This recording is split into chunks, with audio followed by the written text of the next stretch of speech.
આજે આમ આદમી પાર્ટી દ્વારા સમગ્ર સુરત શહેરની અંદર કલેક્ટરને આવેદન આપી અને શહેરના લોકોને અને ગુજરાતના લોકોને ખાસ કરીને એક અપીલ છે કે કોઈ પણ સંજોગોની અંદર પોતાનું સ્માર્ટ મીટર પોતાને ત્યાં લગાડવા દેશો નહીં। આ સ્માર્ટ મીટર માત્ર ને માત્ર લોકોના ખિસ્સા ખાલી કરવા માટેનું આયોજન છે। હાલની પ્રમાણે તમામ વીજ મીટરો સારી રીતે કામ કરે છે અને તમામ વીજ કંપનીઓ PGVCL હોય કે PGVCL હોય કે તમામ વીજ કંપનીઓ નફો કરે છે।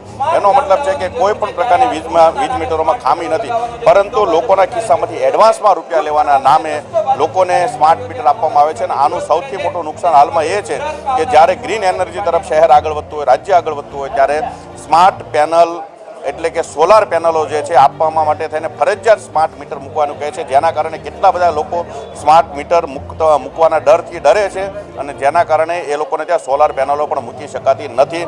એટલે કેન પ્રકારે તાનાશાહી સિસ્ટમથી લોકોને કોઈ પણ હિસાબે સ્માર્ટ મીટર મૂકવા માટેનું જે સરકાર અત્યારે પ્રાવધાન લાવી રહી છે અને એ માટે અલગ અલગ વીજ દરો નક્કી કર્યા છે, એ સદંતર ખોટું છે। અમે તમામ લોકોને વિનંતી કરીએ છીએ કોઈ પણ સંજોગોની અંદર પોતાના વિસ્તારમાં પોતાના ઘરે સ્માર્ટ મીટર મૂકવા દેશો નહીં। સરકારને એ પણ રજૂઆત છે કે તમારે સારામાં સારી સ્કૂલ કોલેજો બનાવો, સારી કચેરીઓ બનાવો, આ બધું સ્માર્ટ બનાવો, પછી તમે સ્માર્ટ વીજ મીટર તરફ આગળ વધો।